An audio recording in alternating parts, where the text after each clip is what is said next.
पाकिस्तान तहरीक इंसाफ की हालिया हिकमत अमली में तब्दीली महज एक तंजीमी यू टर्न है या सियासी इर्तिका की अलामत। इत्तलात के मुताबिक इमरान खान रिलीज फोर्स बनाने का मंसूबा तर्क कर दिया गया है। इमरान खान की रिहाई के लिए एक मुनज़्ज़म फोर्स बनाने के खिलाफ पार्टी के अंदर से ही आवाजें उठी। खास तौर पर गौहर खान ने इसे गैर आईनी करार देकर वाज़ेह पैगाम दिया कि इस रास्ते पर चलना सियासी खुदकुशी के मुतरादिफ हो सकता है। इस मरहले पर पीटीआई को एक अहम इंतखाब दरपेश था, क्या वो तसादुम और दबाव की सियासत जारी रखे या आईनी जद्दोजहद को अपनाए। बिलाखिर पार्टी ने दूसरा रास्ता इख्तियार किया जो ज्यादा हकीकत पसंदाना और सियासी तौर पर महफूज समझा जाता है। ये तब्दीली दरअसल पीटीआई के अंदर मौजूद दो बयानियों की कशमकश का नतीजा है। एक बयानिया फौरी नताइज के लिए सख्त इक़दाम का हामी था, जबकि दूसरा सियासी सब्र के जरिए आगे बढ़ने पर यकीन रखता है। इस बार गालिब आने वाला बयानिया वही है जो माजी के वाक़यात और सानेहात से सबक हासिल करने पर जोर देता है। नई हिकमत अमली में एक और अहम पहलू यह है कि एक बड़े अपोजिशन इत्तेहाद की बात की जा रही है, जहां महमूद खान अचकज़ई जैसे रहनुमा अहम किरदार अदा करेंगे। यूं क्या यह कदम इस बात का इशारा है कि पीटीआई अब तनहा जद्दोजहद के बजाय इज्तिमाई सियासी दबाव को ज्यादा मौसर समझना शुरू हो गई है। मजमूई तौर पर कहा जा सकता है कि फोर्स के तसव्वुर से दस्तबरदारी दरअसल सियासी हकीकत पसंदी की जानिब वापसी है। ताहम असल इम्तिहान अभी बाकी है। क्या सियासी तहरीक इमरान खान की रिहाई को मुमकिन बना सकेगी या फिर यह हिकमत अमली पार्टी के लिए मायूसी का सबब होगी? इसी पर पैनल के लिए सवाल रखेंगे। बानी पीटीआई की रिहाई के लिए बनाई फोर्स का मंसूबा खत्म, फैसला पार्टी के अंदर खौफ की अलामत या सियासी बलोगत की निशानी? ज़ैगम खान साहब, ये जो पॉलिटिकल स्ट्रेटजी में एक चेंज नज़र आता है, मुज़ाहिमत से मुफाहमत की तरफ ये अप्रोच ऊपर आई है, आपके ख्याल में सियासी बलोगत कहलाई जाए या फिर इस वक्त पार्टी जिस सूरत हाल से गुजर रही है खौफ है, खौफ की अलामत है? पहली बात तो ये है कि ये इमरान खान रिहाई फोर्स का आइडिया किसी बहुत बड़े जीनियस का आइडिया था, जिसने सोचा कि ये पीटीआई के लड़कों की मार कुटाई में अगर कोई कसर रह गई है तो वो भी अब पूरी हो जाए, मजीद भी इनकी ठुकाई लगवाई जाए। आप देखिए कि नाम क्या है, फोर्स। इस वक्त पाकिस्तान में जो हालात हैं और जिस तरह से रियासत ने सख्ती की है फोर्सेस की, और फोर्स बनाना ही गैर कानूनी है, और ये जाहिर है उस तरह की फोर्स नहीं थी, एक पॉलिटिकल पार्टी है, लेकिन फोर्स का नाम रखना ही कितना ख़तरनाक काम है कि पहली हुकूमत ठुकाई को तैयार फिरती है और फिर आप रख लो अपना नाम फोर्स कि आओ और मुझे टक्कर मारो। और फिर आप देखिए जिस तरीके से बनाई गई जी, बगैर किसी बड़े के बुजुर्ग के मशवरे के। गौहर अली खान जो इतने सीजन पॉलिटिशियन हैं, तामुल वाले आदमी है, सदर हैं, वो हेड हैं, चेयरमैन हैं, अब वो कह रहे हैं कि ये गैर कानूनी है, गैर आईनी है। इसका मतलब है किसी ने चेयरमैन से पूछने की जहमत ही नहीं की, जिसका मतलब यह है कि इतनी बड़ी अहम फैसला साजी पर क़यादत का कोई कंट्रोल ही नहीं है।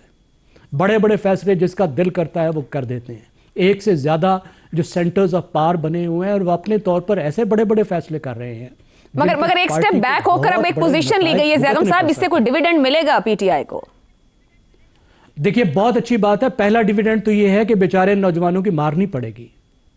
देखिए जाहिर है एक सियासी जमात में शामिल हुए हैं, इनके कोई ख्वाब हैं। आप और मैं जितने इख्तलाफ कर दें, वो एक सियासी जमात के साथ कुछ ख्वाब लेकर आए हैं, पाकिस्तान के लिए कुछ ख्वाब लेकर आए हैं। उनका ख्याल है कि ये पार्टी उनके ख्वाबों की ताबीर दे सकती है। आपकी मेरी राय जो भी हो, पहली तो बात ये कि उन बेचारों का जान बचना, उनकी ठुकाई ना लगना, ये भी बहुत बड़ा डिविडेंड हो गया ज़ैगम साहब। फिर ये बहुत बड़ा डिविडेंड है कि आप सोच समझकर एक आईनी अंदाज में तहरीक चलाएं और फुल पार्टी को इस्तेमाल करें। पार्टी की होते हुए क्या जरूरत है आपको इस तरह के काम? बिल्कुल सही है, बिल्कुल सही हो गया।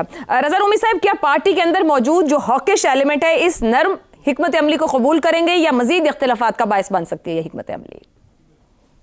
देखिए इख्तिलाफात तो बिल्कुल जो है मौजूद हैं और मौजूद रहेंगे, और उसकी बुनियादी वजह यह है कि पार्टी की जो सिमत है उसका तयन करने वाली कोई ऐसी सेंट्रल शख्सियत नहीं है इस वक्त जो कि इमरान खान की अदम मौजूदगी में पार्टी को डायरेक्शन दे सके। मुख्तलिफ ग्रुप्स हैं, इंटरेस्ट ग्रुप्स हैं, पावर ग्रुप्स हैं, उनके अपने अपने अज़ाइम हैं, अपने अपने अप्रोच है। और ये जो आइडिया था ये भी गालिबन किसी एक डोमिनेंट ग्रुप की तरफ से आया था, क्योंकि आपको मालूम है कि जब से नेपाल में, बांग्लादेश में ये सो कॉल्ड जेन ज़ी इनकलाबात आए, तो उस ने बहुत इंस्पायर किया पाकिस्तान तहरीक इंसाफ की ऑनलाइन जो पूरा उनका एक इकोसिस्टम है, और उन्होंने कहा कि हम भी इसी तर्ज के ऊपर जो है एक इनकलाब लेकर आएंगे और उस उनके इनकलाब से जो है पाकिस्तान की जो मौजूदा रजीम है उसके किंगरे हिल जाएंगे। मगर ऐसा करने के लिए आपको बहुत ज़्यादा तैयारी और बहुत ज़्यादा ऑर्गेनाइजेशन की ज़रूरत होती है। अब ये जो कुछ हुआ बांग्लादेश और नेपाल में, वहाँ के मारूजी हालात भी फ़र्क थे और पाकिस्तान के फ़र्क है, तो गालिबन ये आइडिया शुरू से ही जिसे कहना चाहिए फैंसीफुल आइडिया था, और यही वजह है कि इसको अब अमेंड किया गया है, क्योंकि इससे खतरात जो है, जैसे जैगम खान साहब ने अभी कहा कि जो बेचारे नौजवान इसमें पिटाई के लिए, क्योंकि देखिए ना ये एक वतीरा है कि जो लीडर्स हैं मेन, उनके अपने बच्चे तो आगे नहीं आते, और उनके अपने बच्चे यहाँ तो बाहर हैं, यहाँ वो बिल्कुल आराम से होते हैं, और जो आम जोशीले कारकुन होते हैं वो आगे आगे होते हैं, वो डंडे भी खाते हैं, जेलों में भी जाते हैं, अभी भी कई जेलों में बेचारे जो है वो सड़े हैं, और पार्टी पूछती भी नहीं है। तो इस वजह से, और फिर दूसरा ये कि अगर आप उनकी बाकायदा एक रुकनियत जो है वो दर्ज कर रहे हैं, उसमें उनका नाम, उनका पता, उनकी वल्दियत, शनाख्ती कार्ड वगैरह वगैरह, जी, तो खत्म इसीलिए किया ना कि वो तो आप एक लिस्ट फराम कर रहे हैं लॉ इन्फोर्समेंट इदारों को कि जी ये लोग हैं, इनको पकड़िए जाकर। मतलब आप सोचिए ना कि कितनी अक्लमंदी से का सबूत है, और क्या कहा जाए इसके बारे में। हो गया रज़ा रूमी साहब, दुरुस्त है जी। एक ब्रेक के बाद गुफ्तगू को आगे बढ़ाते हैं। प्रोग्राम के आखिरी हिस्से में एक बार फिर खुशामदीद। शहजाद साहब, क्या ये तब्दीली इमरान खान के बयानियों को मजबूत करेगी या कमजोर करेगी? और ऐड कीजिएगा, क्या पीटीआई की इस पॉलिसी पर कोई डिविडेंड मिलेगा उसको, यानी कि रियासती रद्द अमल की जानिब से? देखिए, जो कुछ इन्होंने पहले किया है उससे तो इमरान खान की कोई मदद नहीं हुई, उसके बयानिए की भी कोई मदद खास नहीं हुई, बल्कि इनके अंदर जो तफरीक है, जो आपस में स्ट्रगल है, वो ज्यादा खुल के सामने आए। ये फोर्स भी मुझे लगता है कि Suhail Afridi versus the rest है। वो पहले भी उसने फोर्स बनाने की कोशिश की थी, जो नहीं बना पाया, तो अभी शायद उसने एक और ये शोशा छोड़ दिया बीच में। लेकिन बाहर सूरत इससे हासिल कुछ नहीं होने वाला। और मेरा ख्याल है वो जो आपने कहा कि वो जो सेनर एलिमेंट्स हैं पार्टी के अंदर, उन्होंने समझाया कि भाई कोई मकसद होना चाहिए, कोई पर्पस हो, और ये तुम क्या किस खेल में पड़े। देखिए हालात क्या है, एनवायरनमेंट क्या है, जंग एक जारी है, खाने पीने की मुश्किलात पड़ी हुई हैं, फ्यूल मिल नहीं रहा।